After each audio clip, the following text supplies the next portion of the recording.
Depuis plusieurs semaines, le détroit d'Ormuz reste au cœur des tensions géopolitiques. Cette voie maritime par laquelle transite une part essentielle du pétrole mondial est fortement perturbée. Dans ce contexte, une autre question se pose, celle de l'avenir de l'OPEP+, l'organisation qui réunit les principaux pays producteurs de pétrole. Car lorsque certains pays ne peuvent plus exporter, d'autres profitent pleinement de la flambée des prix et les intérêts divergent. Le groupe de l'OPEP+, peut-il encore parler d'une seule voix et quel impact sur les marchés, y compris le nôtre? Pour en parler, nous avons le plaisir de recevoir Mortar El Faisali, analyste des marchés internationaux depuis Casablanca. Bonjour et merci pour l'invitation. C'est moi qui vous remercie. Donc avec les tensions actuelles autour du détroit d'Ormuz, comment fonctionne aujourd'hui le marché pétrolier? Qui parvient encore à produire normalement et qui est le plus pénalisé dans cette équation? Alors effectivement, le trafic est très fortement perturbé au détroit d'Ormuz à cause de la guerre. Et donc, si on se concentre en particulier sur le pétrole, donc on est passé d'un état où on avait 20 millions de barils qui transitaient par jour à un peu moins de 3 millions.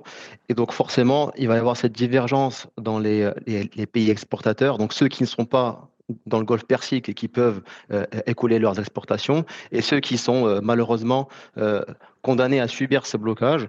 Et même dans les pays du Golfe Persique et qui sont membres de l'OPEP, on va avoir des divergences sur l'impact que ça va avoir sur leurs économies. Donc on va avoir des pays qui sont complètement bloqués, comme l'Irak, le Koweït ou l'Iran, le Qatar aussi en tant qu'ex-membre.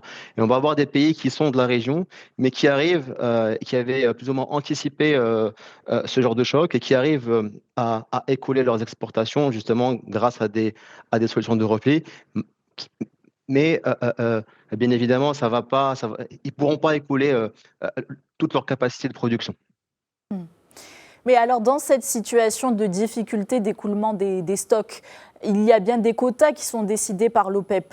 Alors, est-ce qu'ils ont un véritable sens dans cette situation, dans ce cas de figure? Alors, effectivement, donc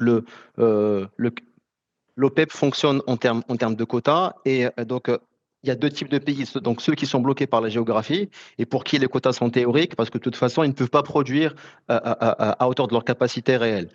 Et pour les autres pays qui, eux, profitent quelque part de la flambée des prix du pétrole, là, on peut se poser la question de est-ce qu'ils ont intérêt à produire plus, à ne pas respecter leurs quotas, ou justement, ils ont intérêt à respecter les quotas de l'OPEP. L'avenir nous le dira, mais justement, on se pose la question, on se pose la question de l'équilibre fragile de ce cartel à cause en partie de cette guerre. Vous venez de le dire, on présente souvent l'OPEP comme un cartel. Déjà, pourquoi cette appellation et concrètement, comment fonctionne un cartel pétrolier? Alors, donc, pour faire une histoire brève de l'OPEP, donc il y avait 5 pays exportateurs de pétrole qui se sont dit on va pas se faire une concurrence sur les prix, on va laisser du pétrole sous terre. En contrepartie, l'offre de pétrole va être réduite, ce qui va donner un prix du baril qui sera élevé. Et donc, on aura tout le temps qu'il nous faut pour écouler notre production à un prix plus élevé. Donc, ça va améliorer la rente de ce groupe. Avec le temps, en 2016, il y a la Russie qui a rejoint l'OPEP, qui a créé du coup l'OPEP+. Mais la logique du cartel, elle est assez simple, de se dire on détient suffisamment de parts de marché pour influencer l'offre. Donc, on va respecter des quotas qui vont faire réduire l'offre disponible en pétrole et on en bénéficiera tous ensemble. Donc cet équilibre est fragile parce que chaque membre a intérêt à respecter ses quotas quand il sait que s'il ne les respecte pas, eh bien, les autres pays peuvent riposter. Ça peut potentiellement causer une guerre de prix qui va donc faire baisser les prix, ce qui va détériorer la rente de tout le cartel. Donc c'est un équilibre fragile et cet équilibre, par définition fragile, pourrait changer si dans le cas de figure où on aura des membres qui se disent bah, de toute façon tout le monde va tricher, donc autant tricher. Parce que c'est un concept en théorie des jeux qui s'appelle l'équilibre de Nash, où dans une situation où on se dit que tout le monde va tricher, donc tout le monde va dépasser les quotas, eh bien en fait on a intérêt à dépasser les quotas nous aussi. Et donc forcément ça affaiblit la logique du cartel qui est de réduire l'offre. Et donc un risque, du moins oui, une situation fragilisée de l'OPEP+, due aux aléas géopolitiques, parce qu'il est clair que le blocage d'Ormuz perturbe considérablement cet équilibre. Alors pourquoi certains producteurs ont-ils désormais intérêt à vendre le plus possible? Alors, effectivement, en fait, il y avait deux forces qui agissent aujourd'hui sur l'OPEP. Donc la première, elle nous vient, elle est pas nouvelle, hein, c'est la transition énergétique. Donc c'est un ensemble de politiques internationales qui visent à réduire la dépendance aux hydrocarbures. Et donc il y a plusieurs scénarios, du plus optimiste au moins optimiste, mais en gros, si on veut résumer l'impact que ça va avoir sur la demande, on se dirige vers un monde qui se veut être moins dépendant du pétrole. Et donc la fenêtre de tir qu'ont ces pays-là pour écouler leur pétrole se réduit mécaniquement. Et donc l'hypothèse de se dire on va laisser du baril sous terre pour que les prix montent ne tient plus. Parce que si la demande baisse, forcément, en fait, les prix vont baisser. Et donc on ne profitera pas justement de cette manne pétrolière dont nous disposons. Et le deuxième choc, c'est la guerre, effectivement, parce qu'elle fragmente les membres. Donc, on va avoir des membres qui profitent justement des prix élevés. Si je prends exemple la Russie profite forcément des prix élevés. D'ailleurs, si on veut focus sur la Russie est sous sanctions internationales et donc ça limite quelque part le nombre de clients qui peuvent acheter le pétrole russe. Donc pratiquement, il n'y a que la Chine et l'Inde qui achètent le pétrole russe. Et donc leur quota est très proche de leur capacité effective. Donc la Russie a intérêt à ce que le cartel tienne pour avoir des prix de baril plus élevés. Pour d'autres pays, et c'est pas uniquement la guerre le problème. Le problème, c'est l'après-guerre. Donc, si je prends l'exemple de l'Irak, donc l'Irak a vu ses exportations quasiment asséchées à cause du blocage d'Ormuz, ce qui veut dire que d'autant plus pardon, que le budget de l'Irak, c'est 90% de ses revenus pétroliers. Mm. Donc, après la réouverture du détroit, bah forcément, l'Irak aura intérêt à avoir un quota suffisamment important pour exporter à hauteur de sa production. Il y a plusieurs hypothèses sur plusieurs membres. On peut en citer plusieurs, mais par exemple sur l'Iran. Donc, s'il y a un accord avec Washington, forcément, l'Iran a un effort de reconstruction et donc voudra convertir ses barils en devises. Mm. Il y a un autre cas, donc c'est un pays qui n'est pas dans le Golfe Persique, c'est le Venezuela. En début d'année, on a eu, suite à la capture de Maduro, on s'est posé plusieurs questions sur cette anomalie de l'OPEP, parce que le Venezuela, c'est les plus importants des réserves pétrolières prouvées dans le monde, et la production, c'est uniquement une petite fraction de ces réserves. Donc, ils sont à 1 million de barils par jour, ce qui est vraiment en dessous de leur potentiel. Donc, on se pose la question de si les investissements américains affluent parce qu'il y a rapprochement entre Venezuela et Washington, on se pose la question de est-ce que la production du Venezuela va pas augmenter mécaniquement? D'autant plus que Washington voit d'un mauvais œil l'OPEP. Et donc, on a potentiellement un énième pays qui pourrait rejoindre les Émirats qui ont quitté en mai l'OPEP, justement pour quasiment les mêmes raisons, qui pourrait quitter l'OPEP. Et donc, on se retrouve avec un OPEP qui affaiblit mécaniquement, à cause de la guerre, mais pas que. Mm. Mais du coup, alors si on comprend bien, le paramètre de la guerre est à prendre en compte, mais est-ce qu'il y aurait aussi un paramètre politique dû aux affinités entre États, par exemple? Alors oui, effectivement. D'ailleurs, on l'a vu dans les frappes iraniennes. Donc, il y a eu des pays qui ont été plus ciblés que d'autres. Typiquement, les Émirats ont été ciblés par les frappes iraniennes. Je crois que le Koweït aussi. L'Arabie Saoudite a joué un jeu plutôt neutre. Donc, il y a forcément des divergences géopolitiques qui font que le départ des Émirats peut être justifié. Euh, et cette tension effectivement, a été exacerbée par la guerre, mais l'après-guerre va encore plus jouer un rôle parce que c'est un peu c'est ce qu'on a dit pour l'Irak, pour le Koweït, l'Iran, etc. On Mm. va avoir des pays qui ont intérêt à produire plus. Le problème, c'est que si on sait que certains pays vont produire plus, ben, autant produire plus et anticiper cette hausse de la production, ce qui rend le cartel encore plus fragile.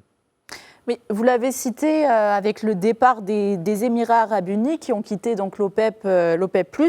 C'était à ce moment une décision inattendue et qui a suscité de nombreuses réactions. Alors pourquoi cette décision est-elle si importante et est-ce un simple cas particulier ou un signal envoyé aux autres pays producteurs? Alors, effectivement, les Émirats, c'est pas le premier départ de l'OPEP. Par contre, en termes d'importance et de taille, les Émirats, on a un poids lourd du cartel qui a franchi le pas. La raison avancée, autre des divergences que vous avez citées, c'est que les Émirats ont investi dans leur capacité de production. Donc, ils visaient 5 millions de barils par jour en 2027. Aujourd'hui, leur quota est de 3,5 millions de barils par jour. Donc, ce qui leur laisse 1,5 million de barils qui ne peuvent pas écouler. Euh, Maintenant, quand on regarde les réactions de l'OPEP, de l'OPEP+, pardon, dans leur communiqué, bien sûr, ils n'ont pas explicitement parlé du départ des Émirats, mais on voit qu'ils montent progressivement les quotas pour chaque pays de manière organisée. Donc, quelque part, on a le droit de se poser la question, de se dire, est-ce que l'OPEP coordonne vraiment quelque chose et arrive à coordonner l'offre de ses membres, ou bien ils sont dans un état de fait et se disent, bah, en fait, on va reconnaître en retard ce que de toute façon tout le monde avait prévu de faire. Et donc, avoir une politique de façade, mais pas vraiment une coordination de l'offre. Hmm. Mais justement, pour dissuader en quelque sorte certains pays producteurs de quitter l'OPEP, vous expliquez que l'organisation augmente progressivement les quotas, donc pour éviter ces départs. Est-ce une Exactement. preuve de force ou au contraire le signe que le cartel subit désormais les décisions de ses membres? Alors, le cartel n'a pas d'autre choix que d'augmenter les quotas. Parce que donner trop peu et le prochain candidat va quitter, notamment l'Irak par exemple ou le Koweït. Donner trop et les prix s'effondrent pour tout le monde.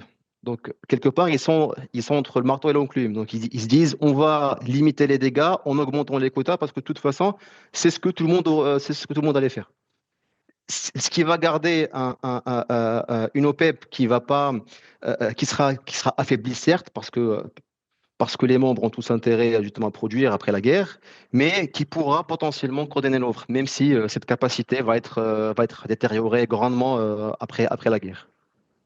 Et en plus des guerres, quelles pourraient être les autres perturbations que l'OPEP pourrait rencontrer, par exemple sur le plan de la disponibilité des réserves, par exemple, ou bien même les aléas climatiques? Alors, effectivement, il y a plusieurs aléas. Enfin, on est dans un monde plus fragmenté, plus dangereux, ce qui veut dire que la volatilité sur les frais énergétiques enfin, pourra être plus importante demain qu'elle l'était hier. Maintenant, le risque pour le monde, c'est d'avoir une offre qui n'arrive pas à se coordonner. Donc, les pays comptaient quelque part sur l'OPEP pour coordonner l'offre, soit grâce à une capacité excédentaire, soit à leur capacité à retirer du pétrole du marché pour garder des prix plus stabilisés. Donc, bien sûr, ça s'est fait à un prix plus élevé que ce qu'on aurait eu en cas de concurrence parfaite, mais quelque part, la volatilité était aussi l'affaire des producteurs. Aujourd'hui, avec une OPEP affaiblie, cette volatilité va être davantage absorbée par les États qui importent le pétrole. Hmm. Et donc, comme vous avez dit, on va être plus regardant sur les réserves stratégiques, on va être plus regardant on va scruter les bilans des États pour distinguer ceux qui ont des amortisseurs pour absorber la volatilité qui est amenée à augmenter, et ceux qui n'ont pas d'amortisseurs et qui vont importer la volatilité de deux manières. Alors, soit dans leur facture d'importation, soit dans leur prime de risque qui va venir baisser la valeur de leurs actifs et rendre leur accès au crédit plus cher, etc. Donc, voilà, une offre qui n'est pas structurée va forcément transmettre la volatilité directement aux États qui importent le pétrole. Hmm. Et sans essayer de deviner l'avenir, pourrait-on aussi assister au cours des prochaines années, même des prochaines décennies, à un changement de polarité dans les marchés internationaux des pays producteurs de pétrole? Est-ce qu'il y a des puissances, disons, émergentes à l'heure actuelle qui pourraient tirer leur épingle du jeu? Alors, ce scénario s'est déjà réalisé en fait par le passé, parce que paradoxalement, quand l'OPEP fait en sorte de baisser l'offre et donc augmenter les prix, en fait, mécaniquement, ils vont perdre des parts de marché. Donc, typiquement, le pétrole cher des années 2000 a financé le développement du schiste américain. C'est d'ailleurs pour ça qu'en 2014, l'Arabie Saoudite a mené une guerre des prix, justement pour combattre son nouveau concurrent, le schiste américain. Il y a eu beaucoup de faillites côté américain, mais le secteur s'est restructuré et a pu survivre justement à cette guerre des prix. Donc, la logique de cartel donne forcément naissance à une concurrence du fait Ouais. d'un prix plus élevé que son coût marginal. Alors maintenant, enfin, j'en avais parlé brièvement tout à l'heure, quand on est dans une logique de transition énergétique, euh, on ne peut pas dire que le pétrole a de beaux jours devant lui, parce que le scénario dans lequel on serait toujours dépendant des hydrocarbures, c'est un scénario catastrophique pour le climat. Et donc, en cas de réchauffement climatique au-delà de 1,5 degré, en fait, les conséquences seraient terribles. Donc, c'est pas du tout linéaire comme risque. Donc, on espère que ça va pas avoir justement voir la floraison de nouveaux concurrents, mais en tout cas, le pétrole n'a, et on l'espère, n'a pas de beaux jours devant lui. Merci Mortar El Faisali qui, je le rappelle, est analyste des marchés internationaux et était avec nous depuis Casablanca. Merci à vous. Merci à vous.